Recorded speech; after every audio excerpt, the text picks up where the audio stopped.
Bonjour à toutes et à tous. Alors quoi de mieux que de regarder l'état objectif de ses finances quand on veut se reconvertir et qu'on sent qu'on a un petit peu peur du manque financier. Dans cette vidéo, je vous propose vraiment de parler d'un des piliers centraux qui va vraiment vous aider si vous ressentez la peur du manque, si vous êtes dans des questionnements de bah oui, j'aimerais bien me reconvertir, mais comment est-ce que je vais gérer financièrement. Dans une précédente vidéo que je vous invite aussi à regarder, on a parlé un petit peu de toute la partie subjective, de toutes les croyances qui existent au sujet de l'argent. Et dans celle-ci, je vous propose d'avoir plutôt un point de vue objectif. Donc c'est parti, je vais vous expliquer tout ça dans cette vidéo. On va voir comment faire un état des lieux de ses finances, notamment à travers un outil de planification financière. On y va.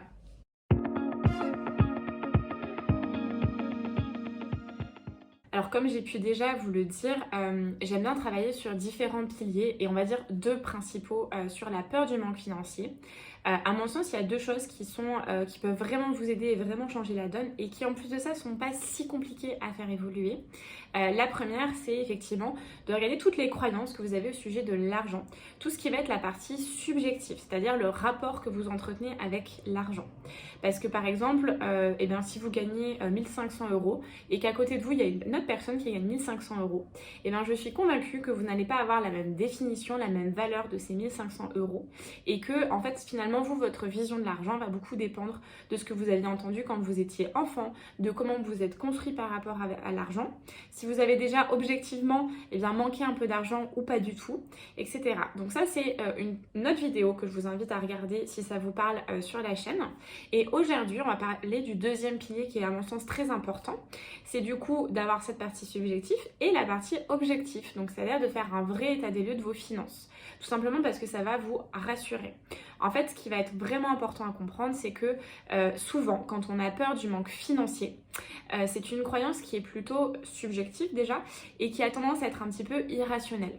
Parce que c'est vrai que l'argent, ça a un grand pouvoir dans la société, c'est une grosse influence et très vite on peut se sentir partir au quart de tour et très vite on peut sentir que vraiment on se sent très angoissé et ça peut amener à un sentiment d'irrationalité et de peur intense qui n'est pas du tout fondé. Alors ça dépend bien évidemment de chaque cas, etc. Mais dans un sens général, c'est quand même quelque chose qui arrive.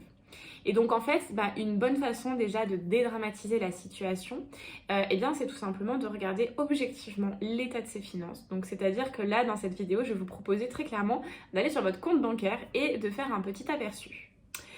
Si jamais vous vous rendez compte que si objectivement vous êtes quand même pas loin d'être dans le rouge, faites cet exercice aussi, ça va vraiment vous apporter. Parce que ça va vous aider à faire des choix de dépenses, ça va vous aider dans votre processus de reconversion. Et plutôt que de se dire par exemple je fonce tête baissée, ça peut vous aider à mieux planifier les choses et à vous dire là si j'ai pas une épargne très importante, ça veut dire que soit il faut que je touche le chômage ou des aides, soit il va falloir que j'ai des ressources et des revenus qui rentrent plus rapidement que quelqu'un qui a, je sais pas moi, 15 000 euros, 20 000 euros, voire plus en épargne. Voilà, donc ça va servir dans ces deux cas, que vous soyez, ça va servir à rationaliser et ça va servir effectivement à mieux s'organiser. Donc voilà un petit peu pourquoi l'intention et pourquoi est-ce qu'on parle de regarder ses comptes. Je vais vous proposer de faire, c'est un exercice que je fais faire à toutes les personnes qui font partie du programme Ma reconversion pas à pas. Il y a tout un module sur l'argent qui vraiment vous aide donc à la fois sur cette partie subjective dont j'ai parlé tout à l'heure avec plein d'exercices et qui vous aide sur la partie objective. Donc si vous souhaitez aller plus loin à l'issue de cette vidéo, je vais vous mettre le lien dans la description. Je vous invite à vous procurer ce programme aussi de formation et qui est un accompagnement à faire en autonomie en ligne puisque vous avez carrément un tableau de planification financière qui est présent pour vous et où vous aurez juste à rentrer les données, etc. et à faire les exercices qui suivent. Néanmoins, là pour vous déjà donner des billes, l'exercice pour faire un tableau de planification financière, je vous invite à soit le faire sur un petit carnet, soit carrément prendre un Excel, c'est peut-être aussi bien, et à vous rendre sur vos comptes bancaires et tout simplement à faire une première colonne, un premier état des lieux de tout l'argent qui est disponible sur votre compte. Ça va vous permettre, si vous voulez, de se dire, aujourd'hui ma fortune, elle est de temps. Donc ce que vous pouvez faire, c'est de faire déjà tout l'argent qui est disponible immédiatement, donc c'est-à-dire qui est sur votre compte courant, sur les livrets du style livret A, qui sont de l'épargne, mais qui sont de l'épargne disponible. Voilà, donc ça, si vous faites déjà, vous regardez combien vous avez. Ensuite, vous allez regarder combien vous avez d'épargne, mais d'épargne qui est pas disponible tout de suite si vous en avez. Donc en général, ce qu'on entend par là, ça peut être un PEL, ça peut être une assurance vie, ça peut être voilà, des choses liées à des rentes, à des héritages, mais qui ne seraient pas disponibles tout de suite. Donc ça va vous aider aussi très clairement à faire le point, de se dire, bon bah voilà, là dans l'argent que j'ai courant tout de suite, il y a X euros. Et en même temps, si jamais j'ai besoin, même si c'est pas forcément ce que vous souhaitez, bah vous savez aussi que vous avez potentiellement eh bien de l'argent sur des comptes épargne qui seraient peut-être pas disponibles maintenant, mais que vous pourriez utiliser ou qui peuvent faire office de vous rassurer. Je vais vous donner un exemple personnel. Moi, la peur du manque financier, je l'ai beaucoup ressenti pendant ma reconversion et ça m'arrive encore de la ressentir, notamment sur ma partie entrepreneuriale parce que j'ai plus des revenus fixes et j'ai des revenus qui, c'est classique, hein, comme pour tout entrepreneur, qui ne sont pas les mêmes d'un mois sur l'autre.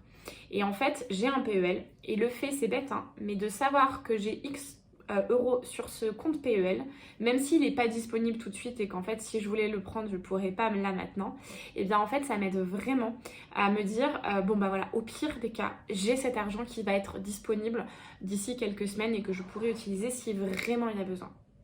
Et ça peut vraiment vous rassurer. Donc ça c'est sur la partie combien d'argent vous avez à disposition. Ensuite, on va regarder l'état des dépenses. Donc ça va être aussi très important, notamment parce qu'en fait, sur les peurs liées à l'argent et sur la façon de consommer, il dit beaucoup aussi. La façon d'épargner et de consommer. Donc ça, c'est des petites questions qui peuvent être intéressantes de se demander comment est-ce que vous dépensez, quels sont vos postes de dépenses. Donc vraiment, si vous voulez faire les choses bien, moi, je vous invite vraiment à noter toutes les dépenses que vous faites sur un mois. Et déjà de regarder, bon bah voilà, si vous gagnez par exemple 2000 euros par mois en net, combien d'argent vous dépensez sur les 2000 ? Est-ce que vous dépensez tout ou est-ce qu'il en reste une partie ? Est-ce qu'il y a une partie que vous mettez en épargne ? Admettons, je ne sais pas si vous dépensez 1500 euros, bah là vous allez avoir des dépenses qui vont être fixes. Donc là aussi je vous invite à les noter. Donc ça va être par exemple payer un loyer, les frais d'électricité, de gaz, ce genre de choses. Vous savez que même si le montant peut parfois varier, c'est le cas avec l'électricité et le gaz, mais par contre c'est un poste de dépense qui va être fixe dans le sens où ça va être obligatoire. Vous ne pouvez pas vous en passer.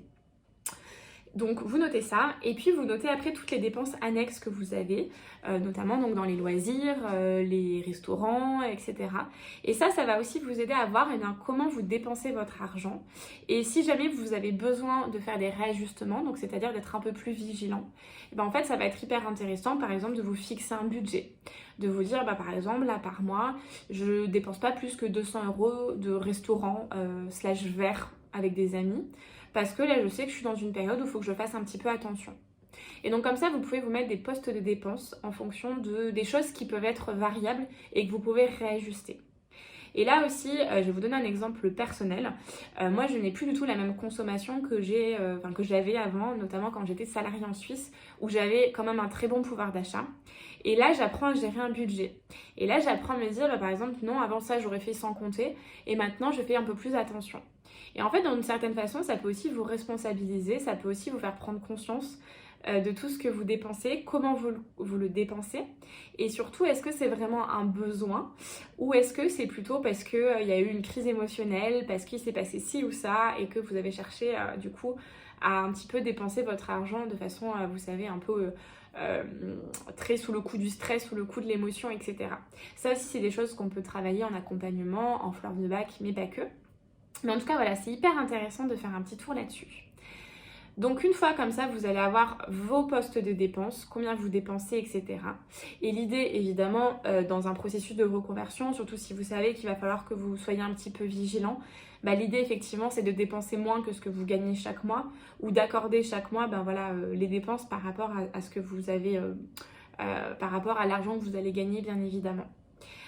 Donc voilà, vous pouvez noter tout ça et puis en fait, tout simplement, ça va vous aider à avoir de la clarté sur vos dépenses, sur les dépenses versus ce qui rentre, tout l'argent qui rentre.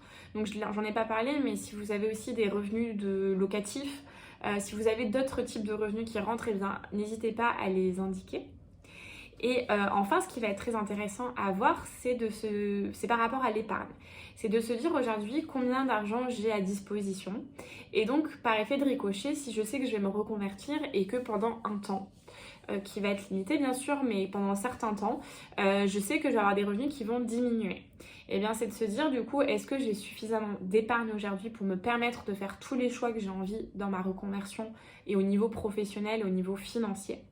Ou est-ce que je vais devoir réajuster les choses et faire des choix et donc m'organiser, me fixer des objectifs qui vont être un petit peu différents? Voilà, donc par exemple, si vous savez que tous les mois vous dépensez 1 500 euros, par exemple, parce que vous avez toutes vos dépenses, elles sont autour de ça tous les mois, et bien ça va être se dire pendant combien de mois, là si vous deviez vous arrêter de travailler demain, pendant combien de mois vous pouvez subvenir à vos besoins? Est-ce que vous pouvez subvenir à vos besoins sur le mois suivant seulement, pendant 3 mois, pendant 6 mois, pendant 1 an, pendant 5 ans, je sais pas. Ça va dépendre vraiment de ce qu'il y a sur vos comptes. Et ça devrait aussi vraiment vous aider.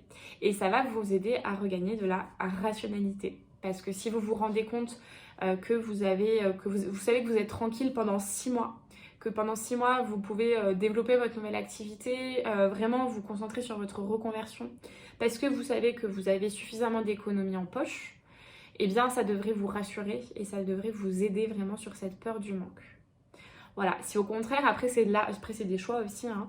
Si vous avez des économies en poche et que vous vous dites non, je veux pas y toucher parce que peut-être je veux faire un achat, l'achat d'un bien immobilier par exemple d'ici quelques années, d'une voiture ou je sais pas moi, j'ai un désir d'enfant par exemple et donc du coup je vais économiser pour ça.